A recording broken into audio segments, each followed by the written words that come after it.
Halo, assalamualaikum semuanya. Apa kabar? Halo. Ketemu lagi dengan kami di channel kami, Rita Rus. Dan semoga kalian dalam keadaan baik-baik saja ya. Hari ini adalah Ramadan, jadi hari puasa. Jadi selamat berpuasa bagi yang menunaikan. Dan hari ini kita akan bicara tentang bagaimana sedihnya perasaan saya saat keguguran di negeri perantauan. Mari kita ikut. Pertama kali saat kita untuk proses bayi tabung di Belanda sini gitu, kita harus lapor ke, bukan lapor ya, tapi mendaftarkan diri. Jadi kita di Belanda itu kita harus ke dokter umum dulu. Jadi prosesnya harus ke dokter umum. Gingen toch naar die huisarts voor dat regelen. Ja, eerst naar de huisarts, die heeft ons doorverwezen naar het ziekenhuis. Lalu dari dokter umum kita doorgestuurd naar die hospital. Lalu dari itu rekomendasi dokter kita, dokter umum kita yang biasa menangani umpamanya sakit pilek, batuk apa lalu gitu, kita kan di Belanda ada huisarts ya, jadi khusus kita mesti ke sana. Terus dari rekomendasi dia kita ke rumah sakit. Ke rumah sakit kita disarankan untuk milih satu ginekolog. Tuh, untuk milih saya tuh milih ginekolog perempuan, jadi dokternya perempuan. Di rumah sakit Leiderdorp, Rijnland, toh? Rijnland, ja, waar mevrouw de Rijk, hè? Ya. Kali di sana itu kita buat afspraaknya ini masih bawah. Dus ke rumah sakit kita. Kenapa kita ke rumah sakit? Ke rumah sakit itu kita untuk wat voor de bedoeling voor de eerste die ziekenhuis doen? Die gaan bepalen of ze jou door mogen verwijzen naar een stichting kinderwens of naar. Oké. Die kijken eerst of jij inderdaad wel geschikt bent. Of dit is ons gezondheid even laten checken. Ja, of onze gezondheid en onze status goed is. En als hun beslissen van ja, de status is goed, dus we gaan niet bijvoorbeeld, we komen niet aan met ruzie en we gaan niet weg met ruzie. Of ze kijken naar de gezondheid van hoe wij zijn en hoe onze relatie is. Ya, jadi di ginekolog rumah sakit itu kita selain kita diperiksa kesehatannya kita, jadi saat itu kesehatan kita baik, dalam keadaan baik-baik saja ya. Saya juga kandungan saya juga baik-baik saja. Terus sudah di lab, dites pakai komputer, pakai scan, pokoknya ground dah. Jadi secara menyeluruh. Terus suamiku juga dites, ginekolog menyatakan kita dalam keadaan baik-baik saja. Jadi bisa dilanjutkan untuk proses bayi tabung gitu. Jadi prosesnya itu sangat panjang untuk bisa langsung ke klinik seperti Indonesia itu tidak bisa. Jadi sini itu prosesnya harus tahapan dokter umum, terus ke dokter rumah sakit, ginekolog, baru ginekolog menyarankan ini oke, kamu kesehatanmu, relasi, kesehatan tubuhmu, pasangan ini baik dan siap untuk proses bayi tabung dan juga kesehatan mental dari hubungan itu. En daarna, wanneer toen we een afspraak maken voor de eerste? Voor de eerste, dat is in 2017 geweest, eind 2017. Ja, dat is hier start 26. Ini jadwalnya pertama kali ya. Itu untuk Eko. Ini kita di Stichting Kinderwens Leiderdorp. Jadi waktu itu kita masih tinggal di daerah Leiderdorp dan rumah sakit sama. Nou, we zijn natuurlijk veel vaker geweest dan wat jij hier laat zien, hè? Ja, maar dit is de eerste keer. Oké. Dia bilang kita bukan hanya cuma 4 ini, jadi kita masih banyak, itu cuma dalam 1 bulan itu. Eko. Jadi setiap 2 minggu sekali gitu kita harus periksa, apalagi aku gitu. Terus alhamdulillah rumah kami dekat dengan ziekenhuis dan juga untuk tempat kinderwens Leiderdorp ini. Jadi untuk misalnya kalau di Indonesia seperti rumah sakit yang khusus untuk kinderwens, jadi untuk bayi tabung gitu, kita dekat alamatnya. Aangeschreven stichting Kinderwens. Het is een van de beste van Europa. Is dat zo? Zelfs, weet je nog dat er ook Duitsers en Belgen ook kwamen? Omdat het ten eerste, bij ons mag het. Ja. En niet in elk land is het wat wij doen, of het wat die stichting is dat.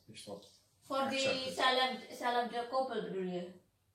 Daar mag wel. Ja, maar in Nederland mag je bijvoorbeeld ook als je van gelijke seksen bent. Ja. Dus als je bijvoorbeeld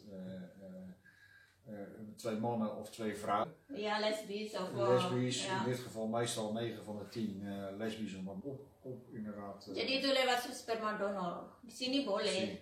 Jadi sperma donor di situ kalau di tempat kita kan enggak boleh, kalau di Belanda boleh. Ya. Itu aku mesti nyuntik pakai ini.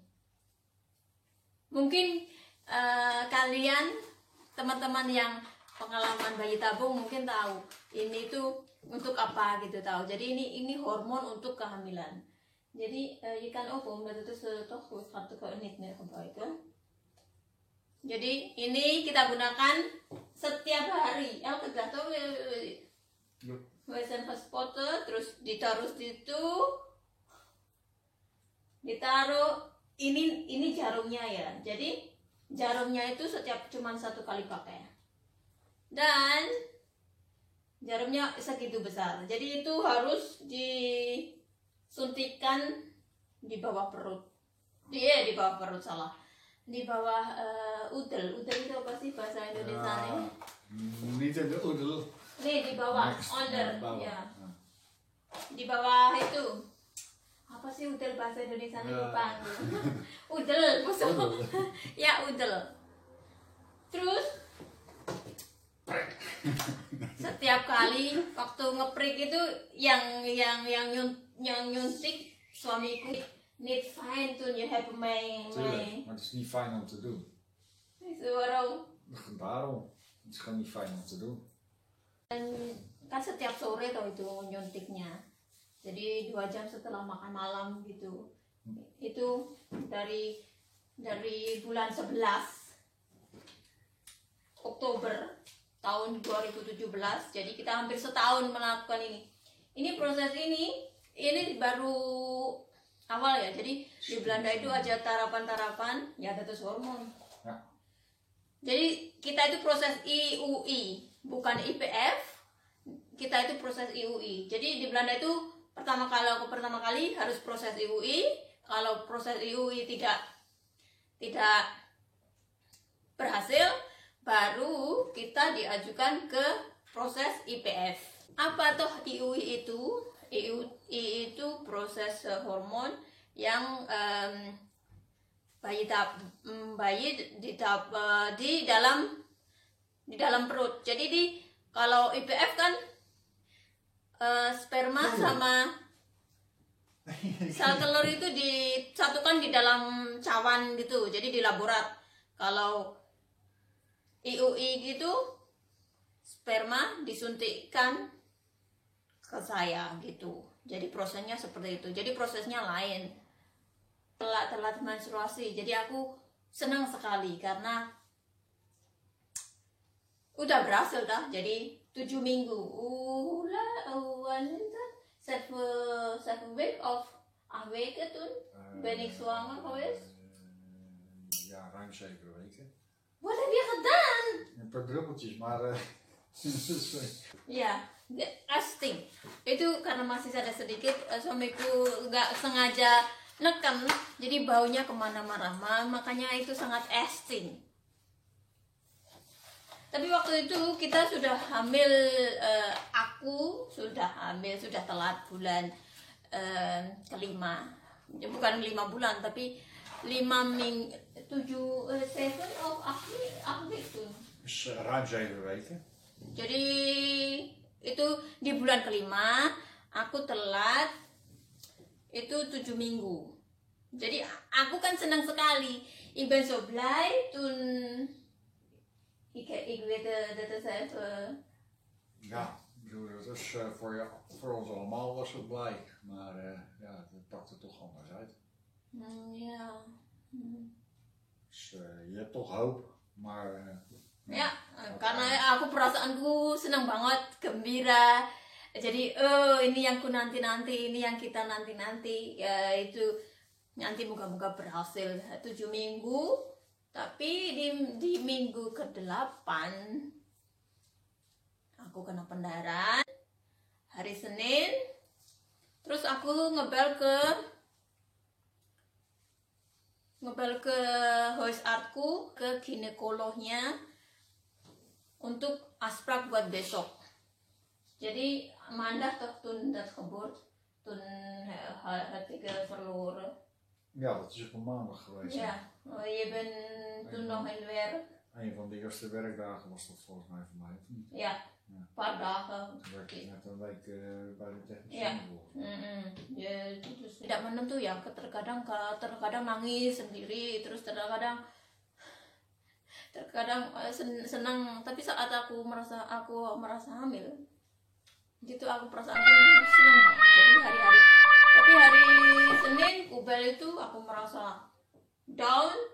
Ik heb gebel schoonmoeder Gerda, mama Gerda, jadi mertua kubel, ku ajak besok Selasa, kalau ku ajak ke ginekolog mau ndak gitu. Dia bilang oke, mau. Terus aku ngebel bojoku masih kerja karena itu masih pagi hari jam 10 gitu. Terus aku pulang ke rumah, aku saat itu juga kerja cuma setengah hari. Aku pulang ke rumah hari Selasa kan jam 9 ik heb een afspraak toen 's ochtends bij die gynaecoloog. Nou, ze gaan sowieso kijken natuurlijk. Ja, voor die... Kijk, en als ze zien dat het niet goed is, en zagen meteen al dat er niks meer zat. Ja. Ja, wat gaan ze dan doen? Dan spoelen ze het waarschijnlijk uit of zo, dat weet ik niet. Ja, je bent niet geweest, joh. Dat Nou is ja, al ik kon niet komen. Ja, je bent aan het werk. Eer dat ik bij jou zou zijn, dan was het al lang geschied. Vlak bij huis zou werken, dan is het een ander verhaal. Maar... Ja, ik heb er niet beschuldigd over dat, omdat de situatie is gewoon zo. Ik voel mezelf wel schuldig. Nee, hoeft niet. Because the situatie is, you cannot afford it en zo. Nee. Alleen, wat ik een beetje verdrietig is, toen dinsdagochtend, toen ging ik naar het ziekenhuis. Ik wacht op mama, omdat maandagochtend we hadden gesproken, oké, mijn schoonmoeder even mij brengen naar het ziekenhuis. Ja. Maar mijn schoonmoeder kwam niet, terwijl de afspraak nog 15 minuten. En daarna, ik ging naar het ziekenhuis, gewoon gefietst, met de huilen, ik ben aan te huilen, gewoon zo. Dit is ellende. Ik ben gewoon net gewoon miskraam gehad.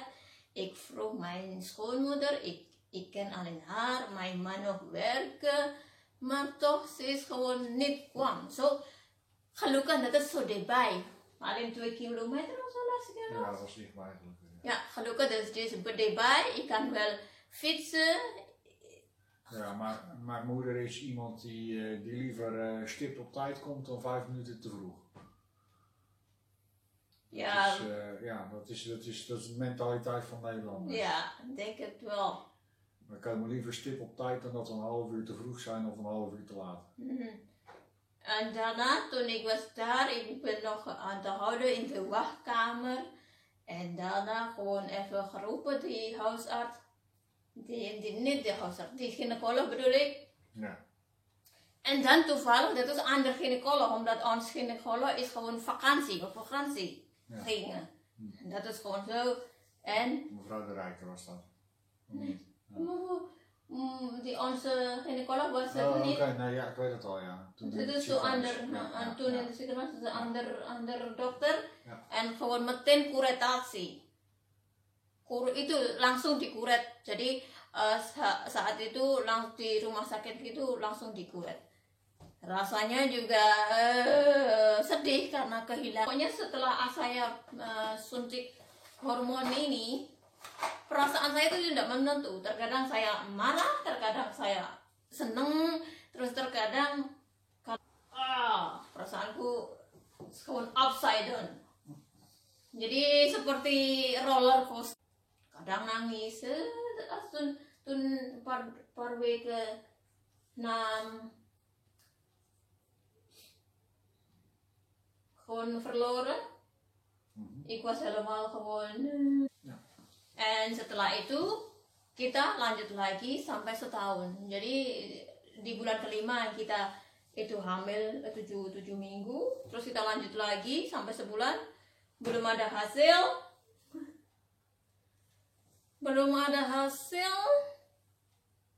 Karena aku mentalnya sudah naik turun, sudah nggak kuat lagi. Aku putuskan untuk stop dulu. Jadi dari Oktober 2017